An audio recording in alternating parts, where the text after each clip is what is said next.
ಹರಪನಹಳ್ಳಿ ಕ್ಷೇತ್ರದ ಸೇವಾವಧಿಯಲ್ಲಿ ಶಿಕ್ಷಣ ಹಾಗೂ ಆರೋಗ್ಯ ವಿಭಾಗಕ್ಕೆ ಹೆಚ್ಚಿನ ಒತ್ತು ನೀಡುವುದಾಗಿ ಸಂಸದೆ ಡಾಕ್ಟರ್ ಪ್ರಭಾ ಮಲ್ಲಿಕಾರ್ಜುನ್ ಹೇಳಿದರು.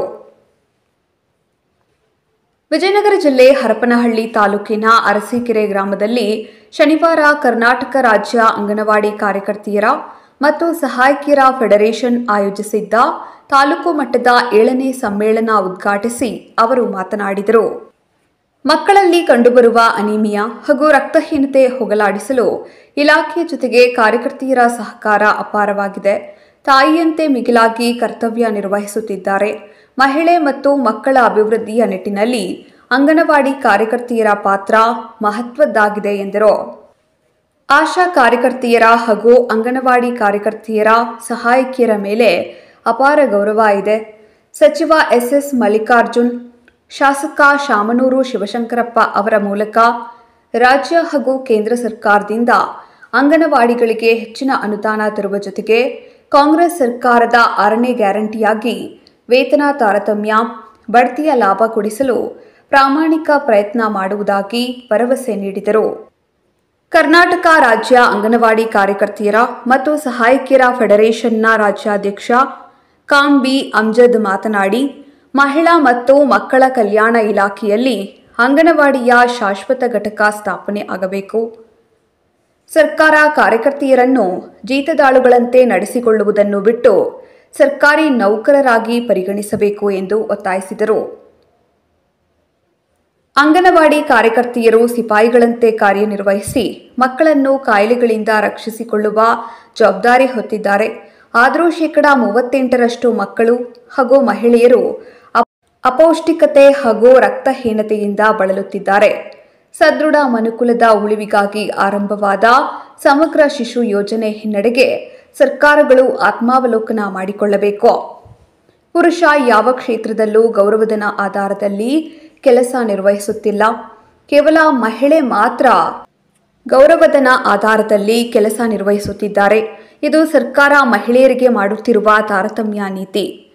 ನ್ಯಾಯಾಂಗ ವ್ಯವಸ್ಥೆ ಕಾರ್ಯಕರ್ತೆಯರ ಕುರಿತು ಗಂಭೀರ ಪರಿಗಣಿಸಿರುವುದು ಆಶಾದಾಯಕ ಬೆಳವಣಿಗೆಯಾಗಿದೆ. ಇಂದು ಕಾರ್ಯಕರ್ತೆಯರನ್ನು ಕಾರ್ಮಿಕರೆಂದು ಪರಿಗಣಿಸಿದ್ದು ಹೋರಾಟದ ಬಲ ಹೆಚ್ಚಿಸಿದೆ. ಕಡಿಮೆ ವೇತನ ಶೋಷಣೆಗೆ ಸಮ ಎಂದು ಪ್ರತಿಪಾದಿಸಿದೆ. ಇದರ ಅನ್ವಯ ಕಾಯಂ ನೌಕರರು ಎಂದು ಪರಿಗಣಿಸಬೇಕು ಎಂದು ಒತ್ತಾಯಿಸಿದರು. ತಾಲೂಕು ಕಾರ್ಯದರ್ಶಿ ಗುಡಿಹಳ್ಳಿ ಹಾಲೇಶ್, ಹರಪನಹಳ್ಳಿಯ ಸಂಘಟನೆಯು ಕಾರ್ಯಕರ್ತೆಯರ ರಕ್ಷಣೆಯ ಕವಚವಾಗಿ ಕರ್ತವ್ಯ ನಿರ್ವಹಿಸುತ್ತಿದೆ. ಕಾರ್ಯಕರ್ತೆಯರು ಭಯ ಭೀತಿಗೊಳ್ಳದೆ ಶಿಸ್ತು ಸಂಯಮದಿಂದ ನಿಯಮಾನುಸಾರ ಕೆಲಸ ಮಾಡಬೇಕು. ಕೇಂದ್ರ ಗೃಹ ಸಚಿವ ಅಮಿತ್ ಶಾ ಅವರ ಡಾಕ್ಟರ್ BR ಅಂಬೇಡ್ಕರ್ ಕುರಿತ ಹೇಳಿಕೆಯನ್ನು ಕಮ್ಯುನಿಸ್ಟ್ ಸಂಘಟನೆ ತೀವ್ರವಾಗಿ ಖಂಡಿಸುತ್ತದೆ. ಜವಾಬ್ದಾರಿ ಸ್ಥಾನದಲ್ಲಿರುವ ವ್ಯಕ್ತಿಗೆ ಶೋಭೆಯಲ್ಲ, ಕೂಡಲೇ ರಾಜೀನಾಮೆ ನೀಡಬೇಕು ಎಂದು ಆಗ್ರಹಿಸಿದರು. ಗ್ರಾಮದಲ್ಲಿ ಸಮ್ಮೇಳನದ ಆಹ್ವಾನ ನೀಡಿದ್ದರೂ ಭಾಗವಹಿಸಿದ ಅಧಿಕಾರಿ ಹಾಗೂ ಜಗಳೂರು ಹಾಗೂ ಹರಪನಹಳ್ಳಿ ಶಾಸಕರುಗಳ ವಿರುದ್ಧ ಆಕ್ರೋಶ ವ್ಯಕ್ತಪಡಿಸಿದರು. ಕಾರ್ಯಕ್ರಮದಲ್ಲಿ ಅಂಗನವಾಡಿ ಕೇಂದ್ರಗಳಲ್ಲಿ ಸೇವೆ ಸಲ್ಲಿಸಿ ನಿವೃತ್ತಿ ಹೊಂದಿದವರಿಗೆ ಸನ್ಮಾನಿಸಲಾಯಿತು. ಕಾರ್ಯಕ್ರಮಕ್ಕೂ ಮೊದಲು ಗ್ರಾಮದ ಸಮುದಾಯ ಆರೋಗ್ಯ ಕೇಂದ್ರದಿಂದ ಕೋಲ ಶಾಂತೇಶ್ವರ ಮಠದವರೆಗೆ ಕಲಾ ತಂಡಗಳೊಂದಿಗೆ ರ್ಯಾಲಿ ಹಮ್ಮಿಕೊಳ್ಳಲಾಗಿತ್ತು. ವಿವಿಧ ಬೇಡಿಕೆಗಳ ಈಡೇರಿಕೆಗೆ ಆಗ್ರಹಿಸಿ ಘೋಷಣೆ ಕೂಗಿದರು.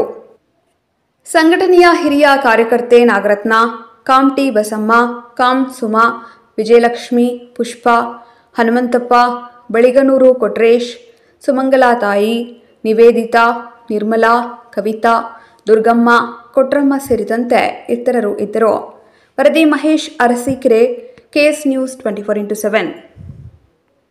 ಏನ್ ಮಾಡಕ್ಕಾಗುತ್ತೆ ನನಗಂತೂ ಗೊತ್ತಾಗಲ್ಲ. ಎಲ್ಲದಕ್ಕೂ ಬೆಲೆ ಜಾಸ್ತಿ ಆಗಿದೆ. ಇದರಲ್ಲಿ ಗೃಹಿಣಿಯಾದವರು ಅವ್ರ ಕುಟುಂಬವನ್ನು ಹೆಂಗ್ ನಡೆಸ್ತಾರೆ ಅನ್ನೋದು ನಿಜವಾಗ್ಲೂ ನಮ್ಮ ಸರ್ಕಾರ ನಾವು ಕೂಡ ಯೋಚನೆ ಮಾಡಿ ನಮಗೆ ಏನೇ ತಕ್ಕಬೇಕು ನಿಮ್ಮ ಸೇವೆಗೆ ಅದನ್ನ ಪ್ರಾಮಾಣಿಕವಾಗಿ ಹಂತವಾಗಿ ಅಟ್ಲೀಸ್ಟ್ ಕೊಡಿಸ್ಕೊಂಡು ಮಾಡಿ ಪ್ರಯತ್ನ ಮಾಡೋಣ.